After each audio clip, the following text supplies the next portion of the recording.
আজিৰ ভিডিঅ'টোত নাম্বাৰ এনালজিৰ এটা কোৱেশ্চন দিয়া হৈছে আৰু সেই কোৱেশ্চনটো এছএছসি সিজিএল জিডি এডিআৰই বা আসাম পুলিচত আহিব পাৰে আৰু সেই কোৱেশ্চনটো হ'ল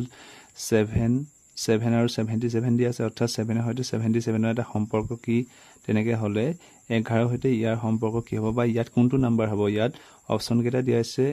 অপচন এ আছে 165 অপচন বি আছে 193 অপচন সি আছে 144 এন্ড অপচন ডি আছে 143 তেতিয়া আমি যদি চাও 7 এর সৈতে 11 টো পূৰণ যদি কৰি চাও তেতিয়া 77 ওলাই 77 ওলাই কিন্তু 11 সৈতে 11 পূৰণ কৰিলে 121 ওলাই যেটো ইয়াত থকা অপচন নাই গতিকে এটো নিয়মত এটো নহব তেতিয়া আমি কি কৰিম 7 এৰ নেক্সট প্ৰাইম নাম্বাৰটো কিমান 7 এৰ নেক্সট প্ৰাইম নাম্বাৰটো হৈছে 11 আৰু হেতু যদি আমি পূৰণ কৰো কিমান হয় 77 হয় ইয়েস গতিকে 11 এৰ নেক্সট প্ৰাইম নাম্বাৰটো কিমান তাৰ প্ৰাইম নাম্বাৰটো হৈছে 13 গতিকে 11 সৈতে 13 পূৰণ কৰিলে কিমান হয় চাও আমি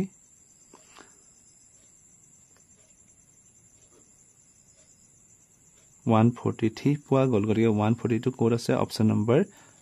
ডি আছে গতিকে option number D 143 is the right answer গতিকে ইয়াত উত্তৰটো কি হ'ব 143 হ'ব